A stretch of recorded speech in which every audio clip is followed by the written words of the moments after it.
देखिए बंगाल की खाड़ी की मानसून पवनी, ठीक है। कल आप ये चैप्टर रीड कर रहे थे जलवायु, ठीक है।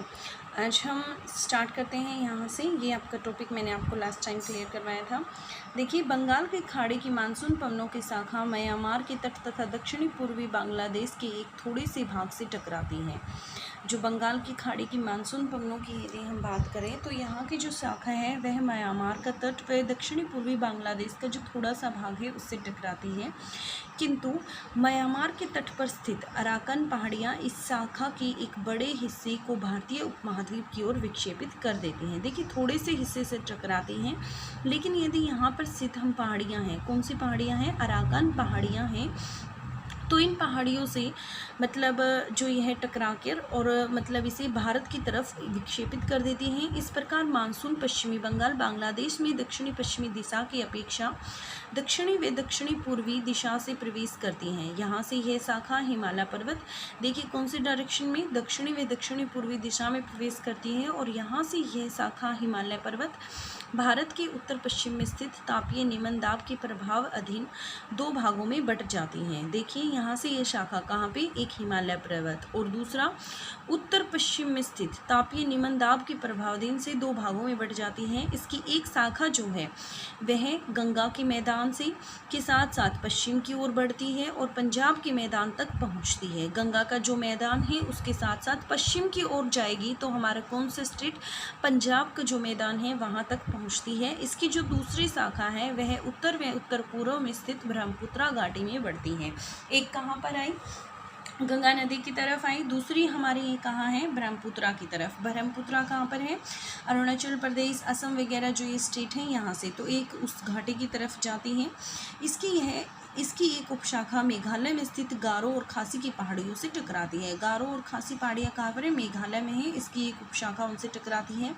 खासी पहाड़ियों के शिखर पर स्थित मौसिनराम विश्व की सर्वाधिक औसत वर्षा प्राप्त करता है। ठीक है, ये एक नंबर का यहाँ से क्वेश्चन बन गया आपके लिए। सर्वाधिक जो वर्षा है वो कौन प्राप्त करता है, तो मौसिनराम जो है वह सबसे ज़्यादा वर्षा प्राप्त करता है। यहाँ यह जानना महत्वपूर्ण है कि तमिलनाडु तट वर्षा ऋतु में शुष्क क्यों रहता है। इसके लिए दो कारक उत्तरदायी हैं। पहला जो कारक है वो क्या है, तमिलनाडु तट बंगाल की खाड़ी की मानसून। देखिए यहाँ से भी आपका एक क्वेश्चन बन गया, आपसे पूछा जा सकता है कि तमिलनाडु जो तट है वो वर्षा ऋतु में शुष्क क्यों रहता है, वहाँ पर बरसात क्यों नहीं होती है। तमिलनाडु जो तट है बंगाल की खाड़ी की मानसून को पवनों के समांतर पड़ता है। बंगाल की खाड़ी से जो भी मानसून उठती हैं यह उसके पैरेलल है। पैरेलल होने की वजह से यहाँ पर बरसात नहीं होती है। फिर उसके बाद यदि हम बात करें दक्षिणी पश्चिमी मानसून की, तो यह इसके वृष्टि क्षेत्र में स्थित है। वृष्टि मतलब छाया क्षेत्र में स्थित है। इस वजह से यहाँ पर जो दक्षिणी पश्चिमी मानसून आई उसकी वजह से भी यहाँ पर बरसात नहीं होती है। ठीक है, दो रीज़न हो गए। अब यहाँ पर हम देखेंगे कैरेक्टरिस्टिक्स, देखेंगे जो मानसून वर्षा है उसकी। तो देखिए दक्षिणी पश्चिमी मानसून से प्राप्त होने वाली वर्षा जो है वह मौसमी है, जो जून से सितंबर के दौरान होती है। दक्षिणी पश्चिमी मानसून से जो भी वर्षा हमें प्राप्त होती है वह मौसमी होती है और यह जून से लेकर सितंबर के बीच में होती है। मानसून वर्षा मुख्य रूप से उच्चावच तथा भू आकृति द्वारा नियंत्रित होती है। उदाहरण के लिए पश्चिमी घाट की पवन भूमि की ढाल 250 सेंटीमीटर से अधिक वर्षा दर्ज करती हैं। कौन सी पश्चिमी घाट की यदि मैं बात करूं तो वहां पर 250 सेंटीमीटर से अधिक वर्षा है। इसी प्रकार उत्तरी पूर्वी राज्यों में होने वाली भारी वर्षा के लिए वहां की पहाड़ियां और पूर्वी हिमालय जिम्मेदार हैं। यदि जो हमारे उत्तरी जो नॉर्थ ईस्टर्न स्टेट्स हैं वहां पर जो भारी बरसात हो रही है वहां का रीज़न क्या है, वहां की जो पहाड़ियां हैं या पूर्वी हिमालय जो स्थित है वो उसके लिए रिस्पॉन्सिबल हैं। समुद्र से दूरी बढ़ती दूरी के साथ मानसून वर्षा में घटने की प्रवृत्ति पाई जाती है। जितनी ज़्यादा दूर जो एरिया समुद्र से होगा तो वहाँ पर बरसात कम होगी। दक्षिणी पश्चिमी मानसून अवधि में कोलकाता में 119 सेंटीमीटर, पटना में 105 सेंटीमीटर, इलाहाबाद में 76 सेंटीमीटर और दिल्ली में 56 सेंटीमीटर वर्षा होती है। ठीक है, ये इसने दक्षिणी पश्चिमी मानसून से बताया है कि कौन से एरिया में कितनी बरसात होती है। किसी एक समय में मानसून वर्षा कुछ दिनों के आर्द्र दौरों में आती है। इन गीले दौरों में कुछ सूखे अंतराल भी आते हैं जिन्हें विभंग या विच्छेद कहा जाता है। जो कई हफ्तों तक यदि बरसात की शुरुआत होने के बाद यदि कई हफ्तों तक बरसात नहीं होती है तो उसे विभंग या विच्छेद कहा जाता है। वर्षा के इन विच्छेदों का संबंध उन चक्रवातीय अवदाबों से है जो बंगाल की खाड़ी पर शीर्ष पर बनते हैं। देखिए जो विच्छेद हैं किस वजह से आते हैं, जो बंगाल की खाड़ी में चक्रवात से अवदाब बने हुए हैं उनकी वजह से और मुख्य भूमि में प्रवेश कर जाते हैं। इन अवदाबों की बारंबारता और गहनता के अतिरिक्त इनके द्वारा अपनाए गए मार्ग भी वर्षा के स्थानिक विवरण को निर्धारित करते हैं। अब उसके बाद देखते हैं यहाँ पर ग्रीष्मकालीन वर्षा जो है वह मूसलाधार होती है, जिससे बहुत सा पानी बह जाता है और मिट्टी का अपरदन होता है। ग्रीष्मकालीन यदि गर्मी के मौसम में हम बरसात देखें तो वो काफ़ी मूसलाधार होती है, भारी वर्षा होती है, जिससे मिट्टी का कटाव होता है और मृदा अपरदन भी होता है। भारत की कृषि प्रधान अर्थव्यवस्था में मानसून का अत्यधिक महत्व है, क्योंकि आपको पता है हमारी मोर देन 50% नियर अप्रोक्स 67% जो पॉपुलेशन है वो एग्रीकल्चर के ऊपर डिपेंड है। तो हमारी जो कृषि की अर्थव्यवस्था है उसके लिए बरसात सबसे महत्वपूर्ण होती है, क्योंकि देश में होने वाली कुल वर्षा का 3/4 जो भाग है वे दक्षिणी पश्चिमी मानसून की ऋतु से ही प्राप्त होता है।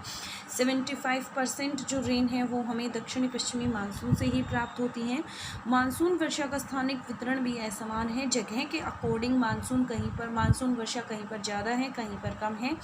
वह 12 सेंटीमीटर से 250 सेंटीमीटर से अधिक वर्षा के रूप में पाया जाता है। कई बार पूरे देश में या इसके एक भाग में वर्षा का आरंभ काफ़ी देर से होता है।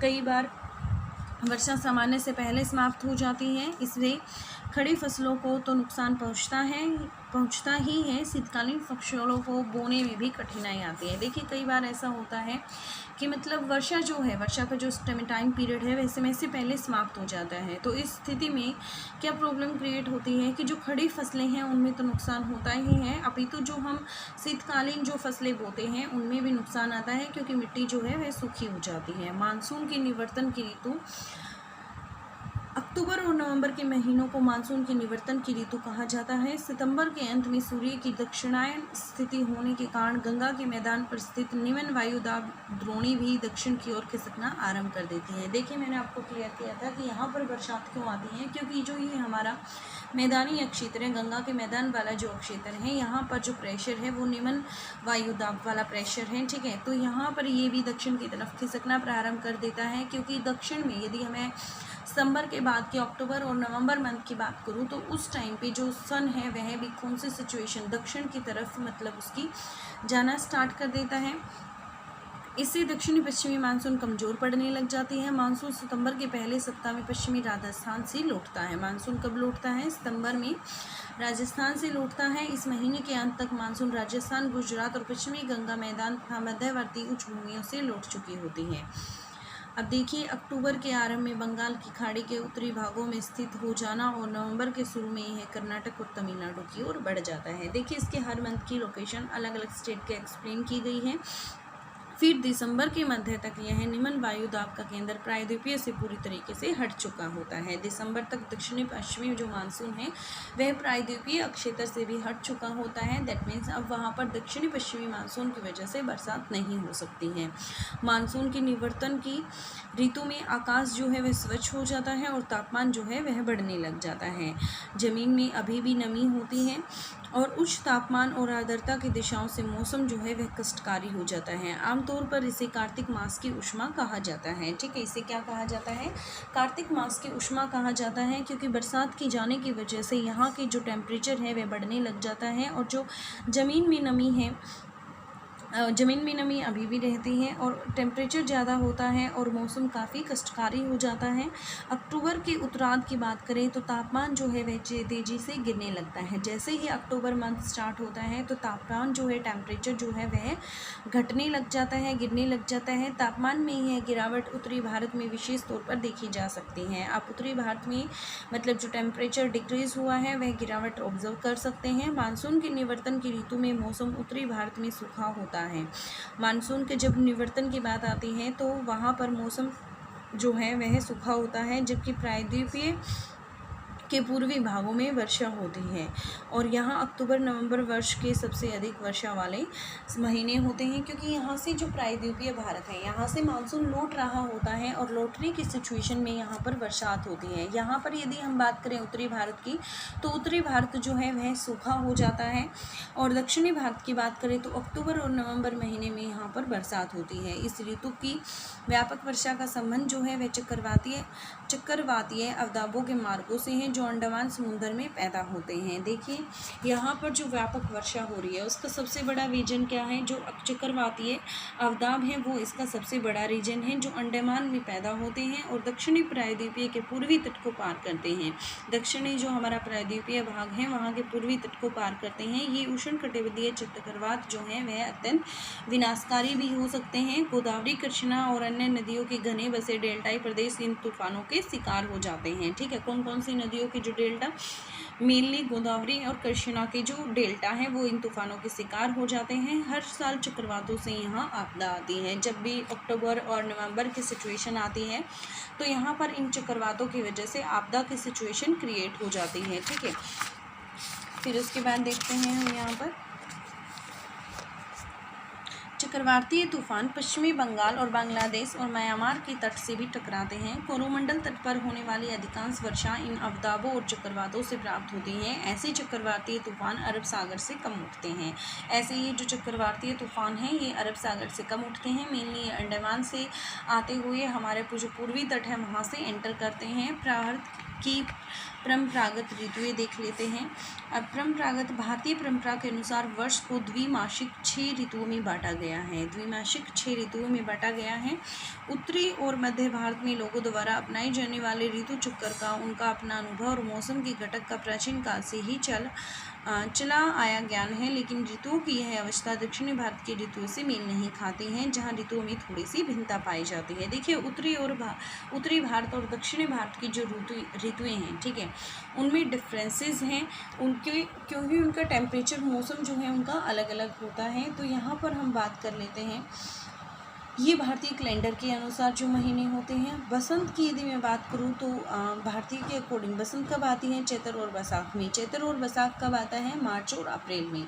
ग्रीष्म की बात करूँ तो जैसे जेठ और आषाढ़ बोला जाता है, यह मई और जून में होता है। ठीक है, जैसे एट प्रेजेंट यदि हम बात करें तो अभी कौन सा हमारा टाइम लगा हुआ है, आषाढ़ लगा हुआ था जो अभी समाप्त हो चुका है, और अभी श्रावण पक्ष चल रहा है जो जुलाई महीने में स्टार्ट होता है।